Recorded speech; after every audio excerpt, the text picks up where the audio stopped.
friends and families, welcome to free baking class by Elfin. இன்னைக்கு ஒரு பர்ஃபெக்ட்டான bento cake தான் பார்க்க போகிறோம். இது வந்து சூப்பராக அதே மாதிரி எவ்வளோ டெக்னிக்கலாக செய்யலான்னு இந்த வீடியோவில் ஃபுல்லாக எக்ஸ்பிளைன் பண்ணியிருக்கேன்.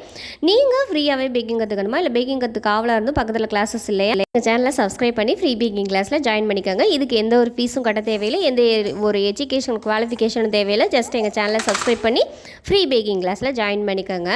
54 கிளாஸஸ் வந்து போயிருக்கு. தேவைப்படுறவங்க இதுக்கு முன்னாடி இருக்க வீடியோஸ் எல்லாம் செக் பண்ணி பார்த்தீங்கன்னா உங்களுக்கு இன்னுமே யூஸ்ஃபுல்லாக இருக்கும். Thank you for all. ஒரு ஈரமில்லாத பவுல் எடுத்துக்கலாம். இதில் வந்து ரூம் டெம்பரேச்சரில் இருக்க முட்டை வந்து நான் ஒரு முட்டை எடுத்திருக்கேன். ஒரு முட்டையை வந்து நம்ம பீட்டரை ஆன் பண்ணி லிக்விடாக இருக்கிறது வந்து நுரையா பொங்குற அளவுக்கு பீட் பண்ணி எடுத்துக்கலாம். ஒரு முட்டைனால கொஞ்சம் நுரைச்சி வர்றதுக்கு அதிக டைம் எடுத்துக்கிறோம். ஸோ வந்து அதை வந்து பார்த்து இந்த மாதிரி நல்லா வந்து முறையாக பொங்க அடிச்சுக்கோங்க. அதுக்கப்புறம் நான் வந்து சுகர் வந்து கரெக்டாக 40 கிராம் அளவு எடுத்திருக்கேன். இதை வந்து கொஞ்சம் கொஞ்சமாக ஆட் பண்ணி நல்லா சர்க்கரை கரையிற அளவுக்கு பீட் பண்ணி எடுத்துக்கோங்க. என்னடா ஒரு முட்டையை வச்சு சொல்கிறேன் அப்படின்னு நீங்கள் நினைக்காதீங்க. இந்த ஒரு முட்டை தான் நம்ம செய்ய போகிற கேக்குக்கான கரெக்டான குவான்டிட்டி வரும். அதுதான் அந்த பெண்டோ கேக்குன்னு சொல்கிறது. இதில் வந்து கரெக்டாக 1/2 டீஸ்பூன் அளவு வெண்ணிலா எசன்ஸ் சேர்த்துட்டு ஒரு பிஞ்ச் அளவு உப்பு சேர்த்துட்டு பீட்டரை வச்சு மறுபடியும் நல்லா பீட் பண்ணி எடுத்துக்கலாம். ஃபோம் வந்து ஓரளவுக்கு கெட்டியாக இருக்கிற அளவுக்கு பீட் பண்ணிக்கோங்க. மேக்ஸிமம் ஒரு 5 to 6 மினிட்ஸ் வரைக்கும் நீங்கள் வந்து நல்லா பீட் பண்ணி எடுத்துக்கலாம். பீட் பண்ணதுக்கப்புறம் பீட்டரை ஆஃப் பண்ணிவிட்டு சக்கரை கரைஞ்சிருக்கான்னு செக் பண்ணி பார்த்துக்கோங்க. அதுக்கப்புறமா ஒரு ஸ்பேச்சுலா வச்சு நல்லா ஜென்ரலாக எல்லாத்தையும் மிக்ஸ் பண்ணி ஒரு சேரை எடுத்து வச்சுக்கோங்க. இதில் வந்து ஒரு ஜல்லடை வச்சுட்டு கரெக்டாக 30 கிராம் அளவு மைதா, 1/4 டீஸ்பூன் அளவு பேக்கிங் பவுடர் மட்டும் சேர்த்துக்கோங்க. பேக்கிங் சோடா வந்து தேவையில்லை. பேக்கிங் பவுடர் மட்டும் சேர்த்துட்டு எல்லாத்தையும் ஒரு சேரை வந்து நல்லா சளிச்சு எடுத்துட்டு ஒரு ஸ்பேச்சுலா வச்சு ஜென்ரலாக மிக்ஸ் பண்ணி எடுத்துக்கோங்க. இது கூடவே 1 டீஸ்பூன் அளவு வாசனை இல்லாத எண்ணெய் எடுத்துருக்கேன். நான் வந்து கோல்டு வின்னர் தான் எடுத்துருக்கேன். நீங்கள் கோல்டு வின்னர் இல்லைன்னா ஃபார்ம் ஆயில், அப்படி இல்லைன்னா உருக்கின வெண்ணெய் கூட நீங்கள் வந்து இதில் சேர்க்கலாம். உருக்கின வெண்ணெய் சூடாக இருக்கக்கூடாது. இந்த மாதிரி ஃபோல்ட் பண்ணி நல்லா வந்து மிக்ஸ் பண்ணிக்கோங்க. மாவு அங்கங்கே வந்து கட்டி கட்டியாக இருக்கும். அது மாதிரி இல்லாமல் இந்த மாதிரி ஒரு ரிப்பன் கன்சிஸ்டன்சி அளவுக்கு நல்லா மிக்ஸ் பண்ணி எடுத்துக்கோங்க. நான் வந்து 4 இன்ச் கேக் டின்னு எடுத்துருக்கேன். நீங்கள் வந்து ஒரு 8லேருந்து 9 இல்லைன்னா 10 சென்டிமீட்டர் அளவுள்ள பேக்கிங் ட்ரே எடுக்கிற மாதிரி பார்த்துக்கோங்க. ஏன்னா அதுதான் அந்த பெண்டோ பாக்ஸ்க்குள்ளே வந்து கரெக்டாக போய் செட் ஆகும். அதை விட அகலமாக எடுக்கும்போது நம்மளுக்கு வந்து அது உள்ளே போய் உட்காராது கரெக்டாக. அப்போ க்ளோஸ் பண்ண முடியாது. மேக்ஸிமம் உள்ளளவு வந்து 8 சென்டிமீட்டர் இருக்கிற மாதிரி அந்த ரவுண்ட் சர்க்கிள் அப்படி இருக்கிற மாதிரி பார்த்துக்கோங்க. இப்போ ஓடிஜியை ஓப்பன் பண்ணிவிட்டு சென்டர் ரேக்கில் உள்ளே வச்சுட்டு டைமரை 20 நிமிஷத்துக்கு ஆன் பண்ணிக்கோங்க. Top and bottom rod on பண்ணிவிட்டு 180 டிகிரியில் பேக் பண்ணி எடுத்துக்கலாம். அதே மாதிரி குக்கரில் எப்படி பேக் பண்ணுறதுன்னு கிளாஸ் 2ல் அப்லோட் பண்ணியிருக்கேன். தேவைப்படுறவங்க செக் பண்ணி பார்த்துக்கோங்க. குக்கருக்கும் ஓடிஜிக்கும் சேம் டைம் தான். இப்போ 20 நிமிஷத்துக்கு அப்புறம் நான் டூத்பிக் உள்ளே வந்து இன்சர்ட் பண்ணி பார்க்குறேன். டூத்பிக் வந்து க்ளீனாக வந்திருக்கு. ஸோ வந்து நல்லா வெந்திருக்குன்னு அர்த்தம். இது ஒரு ஓரமாக எடுத்து ஆற வச்சிடலாம். இப்போ ஒரு ஈரமில்லாத பவுல் எடுத்துக்கலாம். இந்த பவுலில் வந்து 250 ml கப்பில் 1/2 கப்புக்கு கொஞ்சம் கம்மியாக 3/4 வாசி எடுத்துக்கோங்க. விப்பிங் க்ரீம் வந்து எடுத்திருக்கேன். அது விப்பிங் க்ரீம் வந்து நல்லா ஜில்லுன்னு இருக்கிற மாதிரி பார்த்துக்காங்க. இப்போ வந்து பீட்டரை வந்து லோ ஸ்பீடில் வந்து ஒரு 3 நிமிஷம் அளவுக்கு வந்து பீட் பண்ணிக்கோங்க. அதுக்கப்புறமா தான் நம்ம வந்து ஹை ஸ்பீடில் வந்து பீட் பண்ணி எடுக்கணும். ஹை ஸ்பீடில் பீட் பண்ணதுக்கப்புறம் இந்த மாதிரி ஒரு திக்கான கன்சிஸ்டன்சியில் நம்மளுக்கு வந்து க்ரீம் வரும். க்ரீமில் ஆல்ரெடி வந்து ஃப்ளேவர் இருக்கும். ஒருவேளை உங்களுக்கு இன்னும் எக்ஸ்ட்ரா ஃப்ளேவர் தெரியணும் அப்படின்னா பிளாக் கரண்டோட எசன்ஸ் வந்து ஒரு 1/4 டீஸ்பூன் அளவு சேர்த்துக்காங்க. மாதிரி அதிக வெயில் டைமில் நீங்கள் இந்த விப்பிங் க்ரீமை பீட் பண்ணிங்கன்னா அவ்வளோ சீக்கிரத்தில் வந்து ஸ்டிப்பிக்காக வராது. அப்படி வந்து இலகி உருக ஆரம்பிச்சிடும். ஸோ வந்து கொஞ்சம் கூலான டைமில் ஒன்று மார்னிங் அப்படி இல்லைன்னா ஈவினிங் நைட் அந்த டைமில் பீட் பண்ணிங்கன்னா உங்களுக்கு நல்லா ரிசல்ட் கொடுக்கும். ஸோ இந்த மாதிரி பீட் பண்ணதுக்கப்புறம் அது ஒரு ஓரமாக வச்சுட்டு 250 ml கப்பில் 1/4 கப் அளவு தண்ணி எடுத்திருக்கேன். நார்மல் தண்ணி தான். இதில் வந்து 1 டேபிள் ஸ்பூன் அளவு பிளாக் கரண்ட் க்ரஷ்ஷு சேர்த்துருக்கேன். இதில் வந்து நான் சுகர் சேர்க்கலை. ஏன்னா இந்த பிளாக் கரண்ட் க்ரஷ்ஷில் இருக்க சுகரே வந்து நம்மளுக்கு கரெக்டான அளவாக இருக்கும். 1/4 கப் தண்ணிக்கு கரெக்டாக 1 டேபிள் ஸ்பூன் அளவு பிளாக் கரண்ட் க்ரஷ் சேர்த்து நல்லா கலந்து வச்சுக்கலாம். இப்போ கேக் வந்து கம்ப்ளீட்டாக கூல் டவுன் ஆகிடுச்சு. நல்லா ஆறுனதுக்கப்புறம் நம்ம வந்து ரிமூவ் பண்ணி எடுத்துக்கலாம். பட்டர் பேப்பர் போடும்போது உங்களுக்கு வந்து எக்ஸ்ட்ரா வேஸ்டேஜ் வந்து அதிகமாகாது.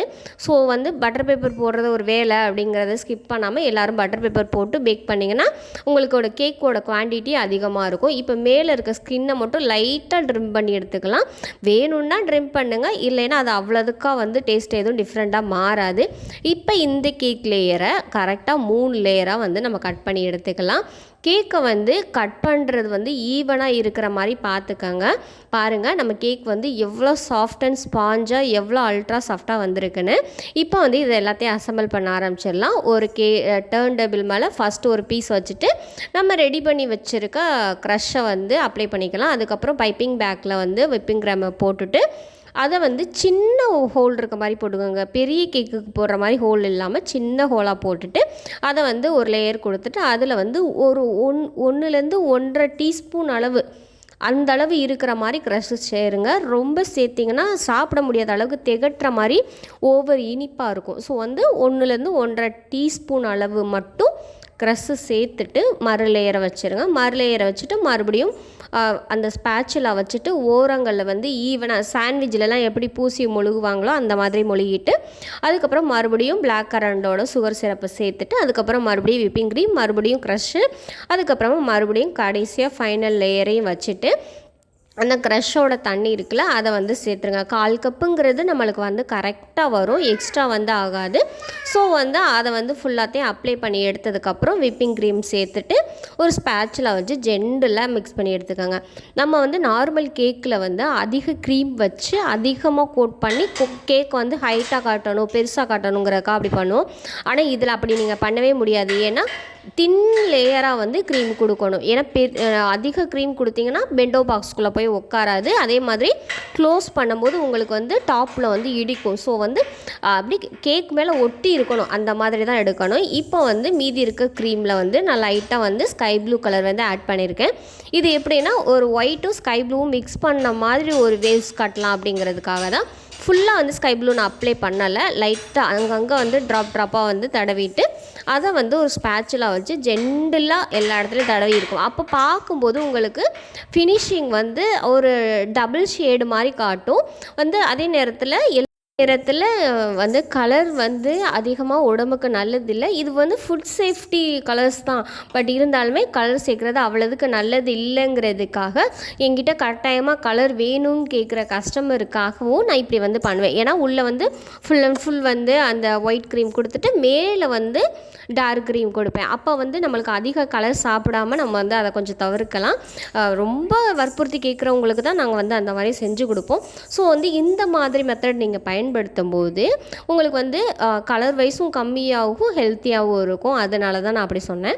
இந்த மாதிரி டபுள் ஷேடாக கொடுக்கும்போது ஒரு எப்படி சொல்கிறது, ஒரு ஸ்கை மாதிரி டிஃப்ரெண்ட்டாக இருக்கும். ஸோ வந்து ஒரு பைப்பிங் பேக் எடுத்துகிட்டு பைப்பிங் பேக்கில் நாசிலில் உள்ளே போடாமல் வெளியில் போட்டு நான் 1M நாசில் இருக்குல்ல அதில் வச்சு ஜஸ்ட்டு ஒரு சின்ன ரோஸ் மாதிரி லைட்டாக தான் போடணும். ஹைட்டாக போட்டிங்கன்னா பெண்டோ பாக்ஸ் மூட முடியாது.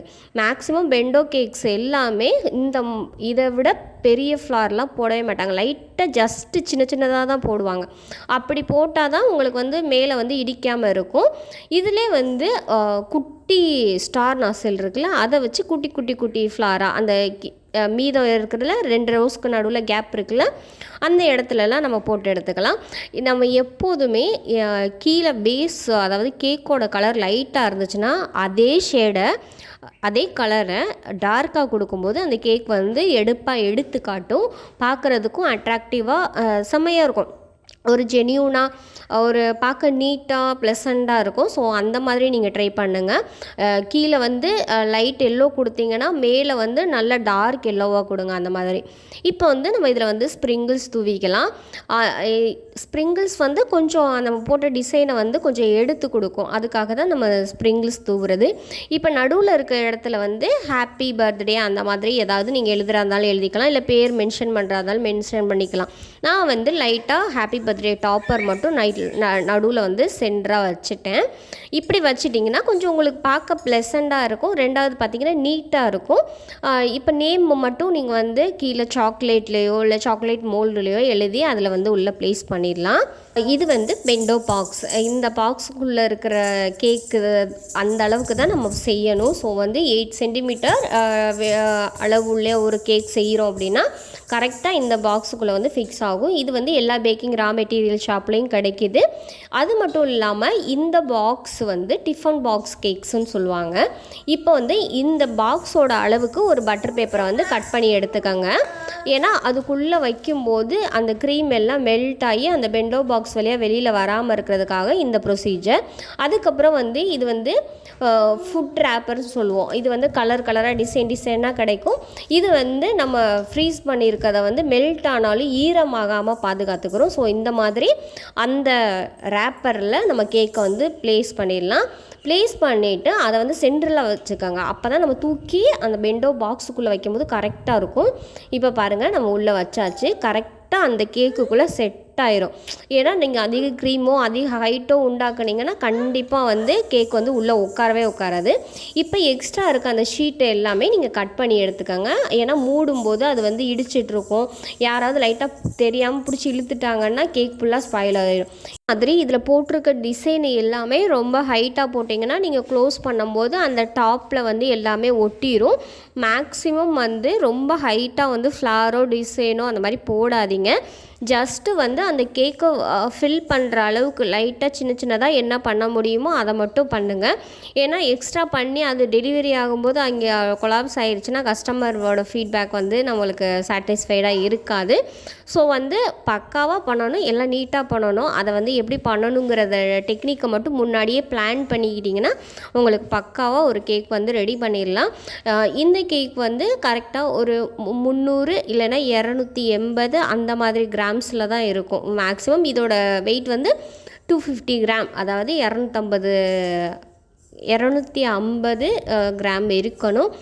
நம்ம வந்து ஃபில்லிங்ஸு அதுக்கு மேலே கொடுக்குற ஸ்ப்ரிங்கிள்ஸு அதெல்லாம் சேர்த்து தான் எக்ஸ்ட்ரா வெயிட் வந்து நம்மளுக்கு காமிக்கும்.